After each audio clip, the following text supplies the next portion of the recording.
We have Braden Smith and Morton. Just raise your hand, I'll grab you, Mike. For both of you guys, it's been a week since you kind of clinched a share of the Big Ten title, but what did it mean just to have your moment of celebration and whatever confetti angels that you did and cutting down the mat, just kind of what that mean for this team to kind of put the wrap on the Big Ten title? Yeah, really cool moment for us. Obviously something that we wanted to send the seniors out with a win. It's been a little weird, honestly. I think as we came down the stretch, you know, we had a pretty decent lead in the standings, so it was sort of on our minds kind of as we've been in this little bit of a rut. So that's been a little bit weird, just being in contention for the past few weeks, but especially it was nice after clinching it Thursday to come here and give the home crowd one last win for the season here. So it was pretty special. Sorry. I mean, it's great, obviously. Just being able to be in a position like this. Obviously, it's my first year, so obviously I don't understand like kind of what they've gone through, what they've been through. You'll appreciate it more when So I mean, like obviously I've never really had that season where it's kind of been downhill. So I mean, I'm just excited to be here and just to see those guys. Obviously Dave and Frost, be able to send them off the right way, and then obviously these older guys that have been through the ups and the downs. So. Look at that. That's a champ right there. All right, this question's for anybody, but I'll give it to Brandon since he's the last one to show up. This team has been in a lot of games that were you have to make a play in the final minute or the final 10 seconds, whatever it is, and you've been for the most part pretty good at winning those close games. How much value does that take going into the postseason now, where you're going to get a lot of situations that are like that? Throughout the year, we've obviously been in situations like that, and we had a few go our way, and we had a few not go our way. Obviously, it's March. It's a good time of year, a beautiful time of year. There's going to be a lot of close games. There's going to be a lot of back and forth. Because as the season progresses, teams are only going to get better and better. They're going to scout better. They're going to prepare for us better. They're going to know, our tendencies and stuff and what we like to do. So. Once it comes game time, then we'll have to, make adjustments on the fly like we have been, and we're able to do today. Brandon back here. You look like you took a couple of nice exhale breaths after those first shots came down and just fired away, brother. Talk a little bit about what your season's been like, and then Braden, to you, the next question. How much of a learning experience have you had this year playing guard against some of these 6'5", 6'6" guards that just put a lot of pressure on you? Yeah, no. First, I would like to say, it's been a blessing to be a part of this team up to this point. I'm sure a lot of teams in our league would love to switch spots with us right now. So I don't want to take anything away from our team success. Up to this point, we've been top 5 in the country. The majority of the year, been number 1, back-to-back years. Before that was the first ever number 1 team. But no, just for myself, it's been challenging, to say the least. There's been a lot of ups and downs. I just want to help my teammates win games. I just want to be out there with those guys, and be in those moments with them, and help Purdue win at the end of the day. If I could speak on that before Braden goes. Brandon, we've been here, 3 years now? And, like we talked about you guys sacrifice and, shit's not always fair. I wish Brandon could play 40 minutes a game, and just like for him to play the way he's played really the whole season, but especially the past, few weeks, like I just couldn't be happier for him, and I've learned so much from him, just how he's been able to handle himself through the ups and the downs. He's just been an unbelievable leader and an unbelievable person for us. We're really grateful to have him, and for him to always make it about the team, it's hard to do, and I'm just so damn happy for him. So I just wanted to say that. So yeah, kind of. My whole life I've always been small. So with the 6'5" defender, it's just another game. Obviously there's better defenders than others. They were really good tonight. So just trying to figure out a lot of things. I've got pieces around me that helps. Like these two guys next to me, they've been here for 3-4 years, so they understand it. they understand how it works. They understand like kind of just how it goes really, because obviously they've been in the situation before. And just Dave too. I think I've learned a lot from him. Obviously, I mean, he's been to 4 schools, but I mean, we still love him for who he is. So, I mean, just being able to kind of have that experience kind of behind me is really huge. For Ethan and Brandon, I think you guys combined for 7 steals between the 2 of you. Just what allowed? What was it about this game or the opponent or whatever that allowed you guys to kind of feast on those turnovers and get those into points? So you go first. I mean, I knew, I had an assignment, going into this game. Shane Jr., obviously, he's a really, really good player, arguably a first-team guard, all-league guard. So I was excited to play against him and excited to match up against him.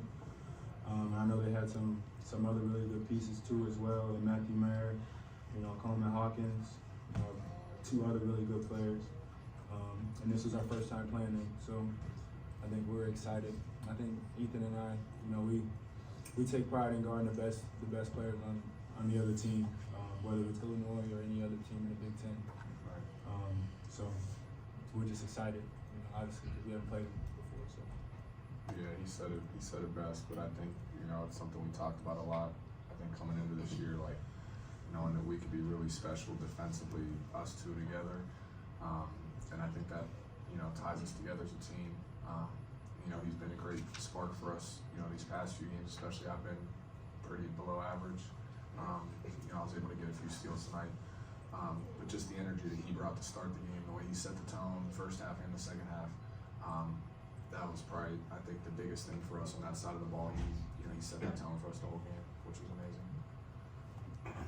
For Brandon, obviously, you've talked at length about how your defense has really given you this opportunity to get back into the starting lineup, but specifically today, just what all was going right on the offensive side of the court? Obviously, you lead the team in scoring, but you also lead the team with 5 assists there. So just kind of some of the different things that you were able to do on that end of the floor and how that contributed to the win today. To start the game, it was a lot of transition, a lot of defense turning into offense. And then after that, I was able to get some open looks just from, feeding into the post and Zach getting buckets. So then they have to make an adjustment from there.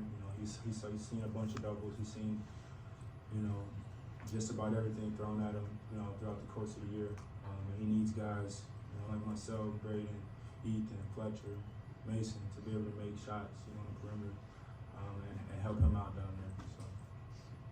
So. Brandon, you talked about overcoming challenges.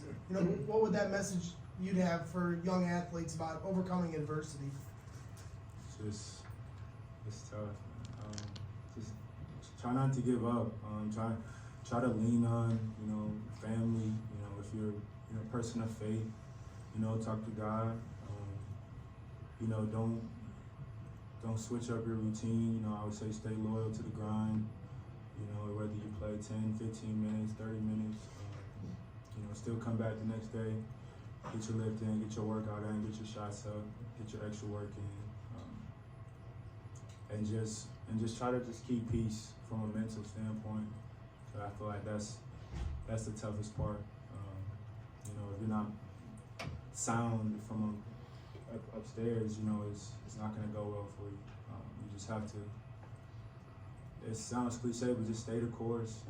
Keep grinding, keep working. It's not gonna rain forever. The sun will come out. So.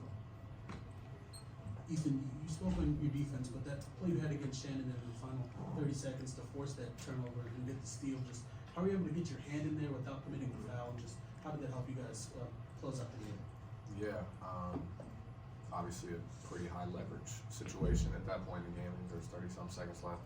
I thought I was going to be able to get that timeout right before tapping it away from Meyer. I knew it was low shot clock, and Brandon did a great job of not letting him get a straight line drive. He kind of pushed him off that seam a little bit, and it gave me enough room to be able just to get a swipe and still get back to him if he would have picked it up. So it was great team defense that allowed me to get that. It's not just my swipe, it's Brandon's defense and Zach being in line with the ball on the ball screen. And obviously knowing the situation too, low shot clock, there's only so much you can do with 7 seconds. He's coming with a full head of steam. Chances are he's probably not passing that. And if he does, Meyer's shooting a really tough contested three in the corner that will probably live with him shooting. So that's kind of what went into it, I think. This is Brandon and Ethan. It's only tournament games left now. How does that, I mean, obviously celebrate tonight, but how does that kind of change mindset, focus, mentality, everything going forward? It's got to be the same mindset for us. Obviously, I think the pressure, turns up a little bit on everybody as we come into March here. But it's nice you get a taste of it in Chicago next week before the real thing. So I think that'll be really good, especially for the young guys. Not that we haven't, played in a lot of, tough games already this year.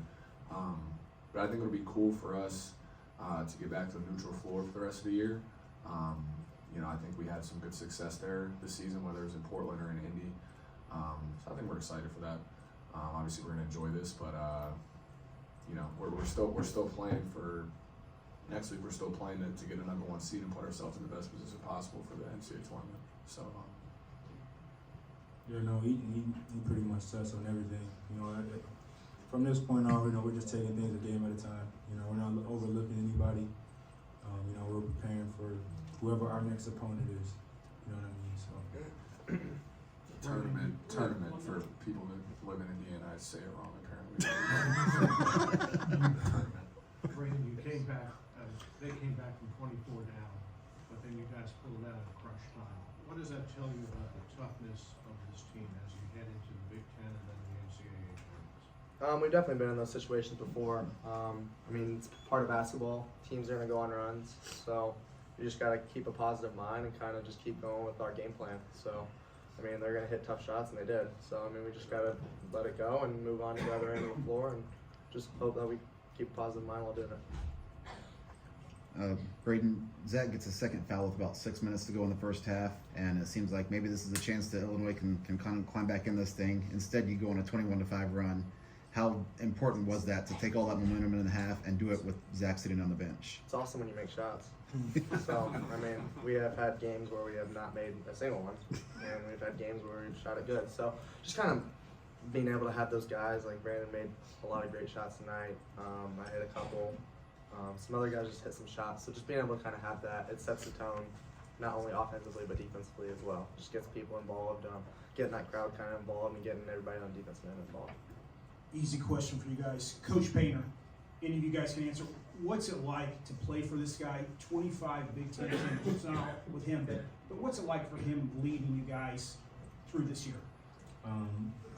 Like you said, 25 of them. Most in the league. It doesn't happen by accident.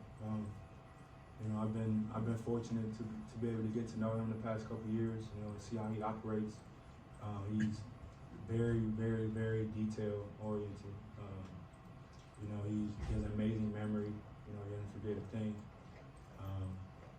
Obviously he's really good with the X's and O's, stuff like that. And he's really demanding of you, as a person, as a player, as a man. He's bringing guys in to develop them, obviously. So that's probably what I respect the most about him. Kind of go off like what Brandon said. Just like he's very demanding. I feel like he knows what to expect from you. So he wants your best and all the time. And he's been on me a couple of times. He's been on everybody else. I'm sure the same amount. So just kind of having that accountability from your head coach is awesome. Also, he just says some really smart stuff. And I don't even understand half of it, but I kind of just sit there and smile. But he's just a really smart guy on the court and off the court too. So just being able to kind of have that really just makes us all kind of enjoy it a little bit more. Yeah, I think the best way you can describe him is he's a winner. No matter what he's doing, whether he was playing here, coaching, he's won everywhere he's been at a super high level. And what's more impressive, I think, is he always does things the right way. And you guys know that more than anybody, as well as we do. He treats you the way he talks to you guys in here, the way he treats you guys, that's how he treats everybody he meets. And, obviously on the court, unbelievable coach, X's and O's, just everything they said. But off the court, it's the same. And he's had some really freaking bad luck since he's been here. I think in the tournament before. Eventually, water's going to find its level, and he's going to have a lot of success, man. And I hope it's while we're here. We always talk about winning things for him. We did this first one. Hopefully we can do it again in Chicago, and then from there, we want to get him to a Final Four. I think he deserves that more than anybody in the world that's coaching. So hopefully we can get it done for him. Ethan, Thursday, your role changed. You coming off the bench now. Mhm. How does that benefit you, and how do you plan to excel in that role now? I said it earlier. I can take more than just a page. I can take a whole book. Of how Brandon's handled himself this year, and just do basically everything he's done, which is just hit singles and be solid, and just give whatever you can to the team, no matter what it is. Just be a good presence, be a good leader. And as far as basketball, I think just still continue to shoot the ball with confidence. I think I've shot it better of late. Just being confident in myself on that end, and then obviously playing to my defense. As we get down here in March, the better teams we play, they're always going to have a lot of good guards and good players that can score the basketball. So just accepting that challenge, and like I've always said, just whatever I can do to help this team win, man, whether I'm playing or not. And it's easy with this group because it's such a special group to be a part of, so it's easy to do it with them. Thank you guys. Thank you. Thank you, guys.